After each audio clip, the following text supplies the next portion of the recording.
Hello everyone. Today we are going to discuss about care of patient with chest drainage. I'm Ms. Jansi, tutor working at Triple M College of Nursing.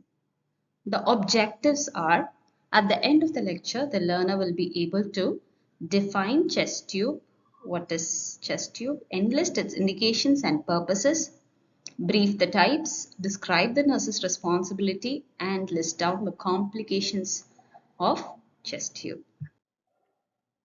Definition. Chest tube is a flexible plastic tube that is inserted through the side of the chest into the pleural space to re-expand the lung.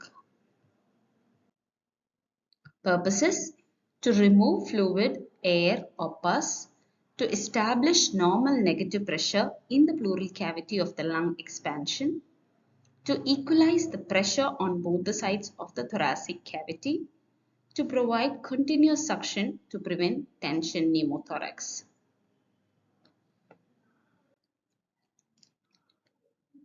Indications are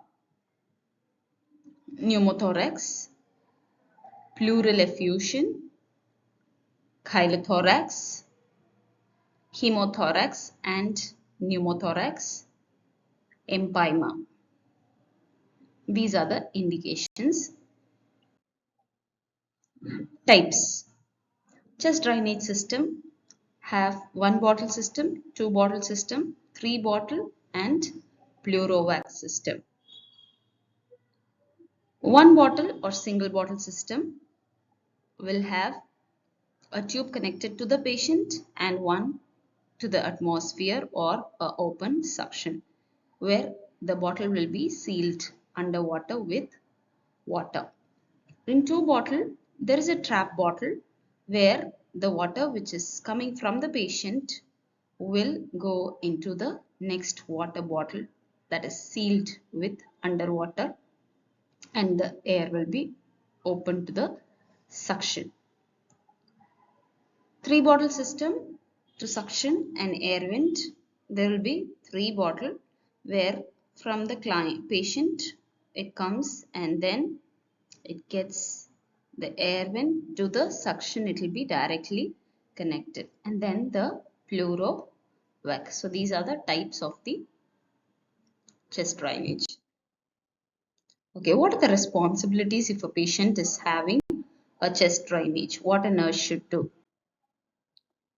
Initial assessment. First, assess the patient's clinical status and vital signs.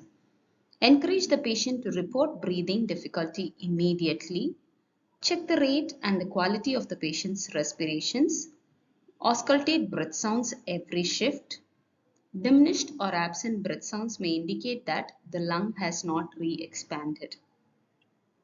Observe and report immediately the signs of rapid shallow breathing, cyanosis, pressure in the chest, subcutaneous emphysema or symptoms of the hemorrhage. Check the drainage unit and the connections. Make sure that the drainage unit is balanced and stabilized around the patient.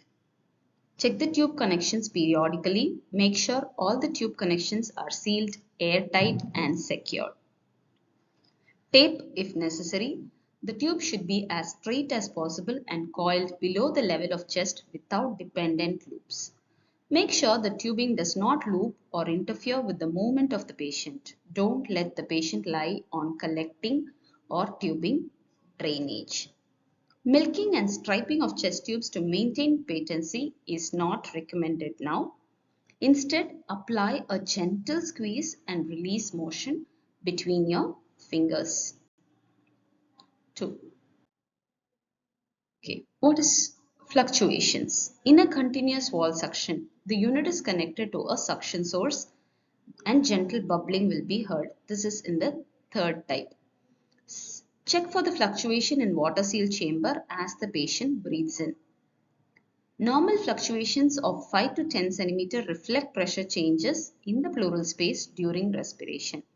To check for fluctuation when a suction system is being used, momentarily disconnect the suction system so that the air vent is opened and observe for fluctuation. Fluctuations of the fluid in the chamber will stop when the lung has Re-expanded, the tubing is obstructed by blood clots or fibrin. Absence of bubbling indicates that the pleural space has sealed or occluded. Check the drainage. Note: character, consistency and amount of drainage. Mark the date and time of the original fluid level. Don't forget to chart on nurse's notes and intake output flow sheet during every shift. If the drainage collection chamber fills, replace it or empty it. Due to this, clamp the tube close to the insertion site. Exchange the system, remove the clamps and retape the connection. Never leave a chest tube clamped for more than a minute. Positioning and transport. In terms of this, encourage the patient to breathe deeply and cough at frequent intervals to help drain the pleural space and expand the lungs. Also tell him to sit upright for optimal lung expansion. If there are signs of incisional pain, adequate pain medication should be given. If a tube becomes disconnected, cut off the contaminated tips of the chest tube and insert a sterile connector in the chest tube and tubing and reattach the drainage system. Otherwise, don't clamp the chest tube for more than a minute during transport. This is about positioning and transporting. Check the dressing. How often? Check the chest tube dressing at least every 8 hours. Palpate the area surrounding the dressing for crepitus or subcutaneous emphysema, which indicates that air is leaking into the subcutaneous tissue surrounding the insertion site. Change the chest tube dressing as ordered or when necessary. Apply a sterile 4x4 occlusive dressing with a Vaseline gauze around the chest tube insertion site. Tape securely in its place. If the chest tube gets dislodged, don't push tubes back inside or into the patient. To prevent air from being sucked into the pleural cavity, apply a sterile pressure dressing and notify immediately. If not completely dislodged but slips out slightly to expose an air hole in the tube, apply petroleum jelly gauze over the hole. Points to be remembered. Check the water level in the water seal chamber every 8 hours. Double check on initial assessments and before leaving your patient. All tubes are connected and that the drainage unit is balanced and stabilized. Avoid lifting the drainage system above the patient's chest. Milking and striping of chest tubes to maintain patency is not recommended. Never leave a chest tube clamped for more than a minute. Watch for leaks of air in the drainage system as indicated by constant bubbling in the water seal chamber. A stopcock should not be turned off during the patient use. Tell the patient to report breathing difficulty immediately. Document in the nurse's notes and IO chart every 8 hours about the color, consistency and the drain amount. Follow up if there is a daily chest X-ray ordered by the physician. So these are the points to be kept at mind. The complications. Complications include bleeding, pulmonary embolus, cardiac tamponade, and atelectasis.